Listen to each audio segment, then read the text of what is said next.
Let's continue talking about probability, and in particular, we're going to be doing some problems involving what's called empirical probability.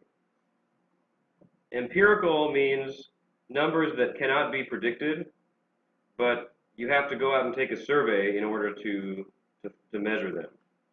So this table keeps track of some people in a town who have cable TV. Some of them have basic, some have premium, some have gold membership. Some of them pay monthly, and some of them subscribe annually. Now, if we were asked to find out the probability that someone subscribes to a basic membership, for example, there's no way that you can predict that. You can't just sit there and think really hard and say, oh yeah, the answer would have to be 1 out of 7 or something like that. We won't know until we go out into the field and take survey data. But let me address another common error. Let's suppose that I did ask you what's the probability that someone subscribes to a premium membership. So there are 3 types of membership: basic, premium, and gold. If I asked you for the probability of a premium,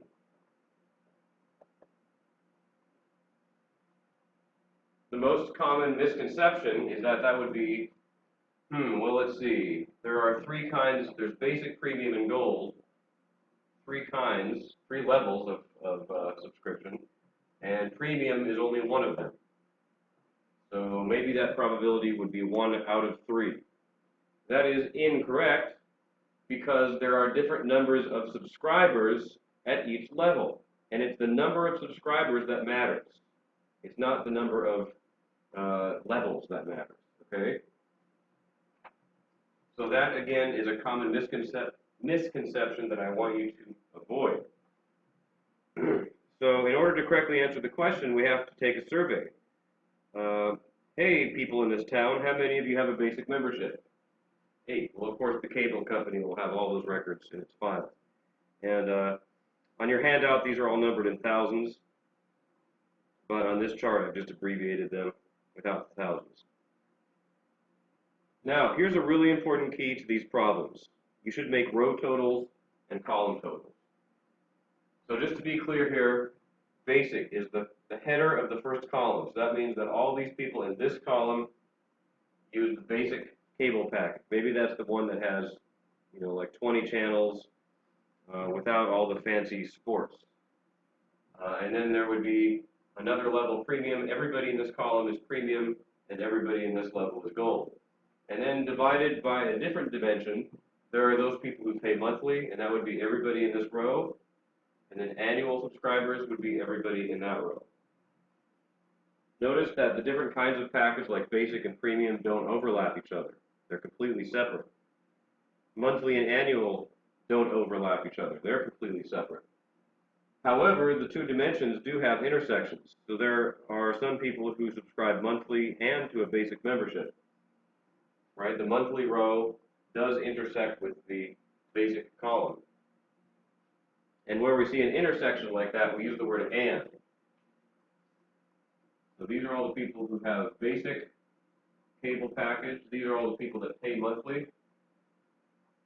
And they have an overlap. They overlap at 8. The fancy word for that is their intersection. And we use the English word and for that. So in the previous video clip, we defined and as associated with multiply. We're going to come back to that point later, but in these empirical data tables, the word and really means where they overlap each other.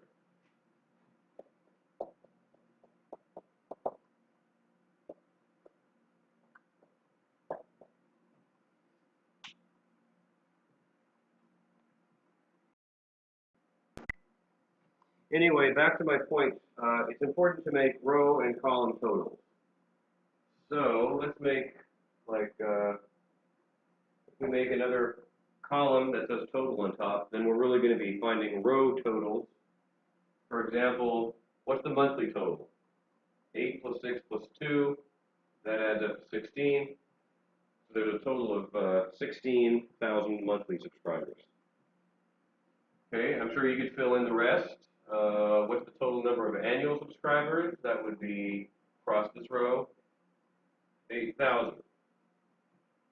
Let's also create a total row, which of course will be counting column totals. In other words, how many total basic subscribers are there? 8 plus 5 is 13. Total premiums, 8.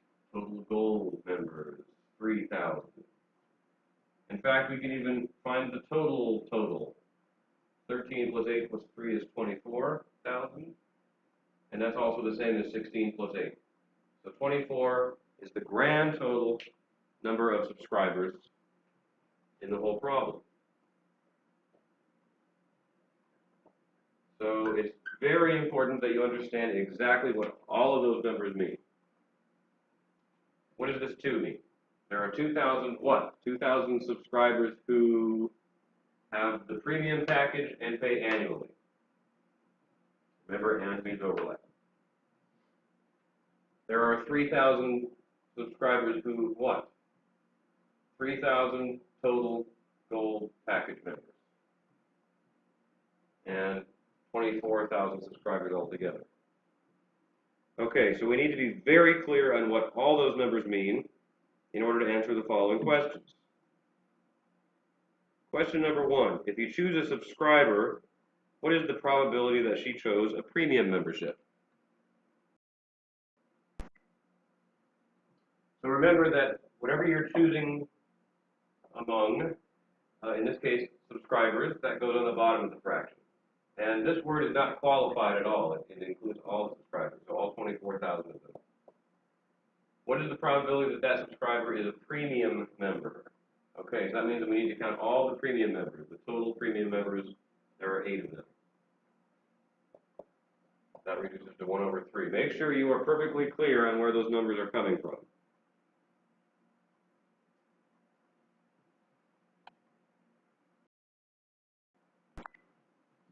Question number 2, if you choose a gold member, what is the probability that he subscribes monthly? We know that probability is always a fraction. And on the bottom of the fraction, we put the group from which we are choosing. In this case, we're not choosing from among all the subscribers. It's a conditional probability based on the condition that we are looking at gold members only. So essentially, we restrict our attention to the gold members and we ignore everybody else. Nobody else matters for right now. So we're choosing from among all the gold members. How many are there? Well, the total would be 3. And out of those 3, how many of them are monthly? 2 of them. 2,000. Okay, so 2,000 pay monthly, the other 1,000 pay annually. Total 3. Our probability is 2 out of 3. We didn't need any of the other numbers in the table anywhere.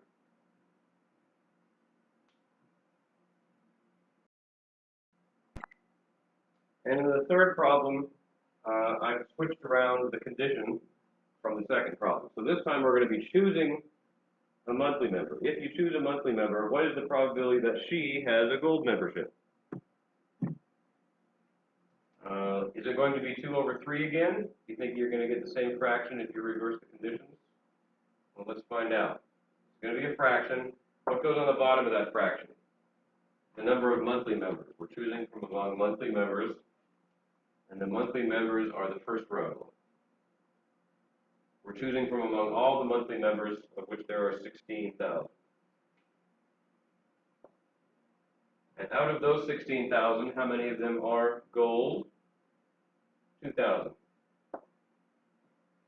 So we ended up counting the same 2,000 people as before, but this time we're taking them out of a different pool. So we end up with a different probability.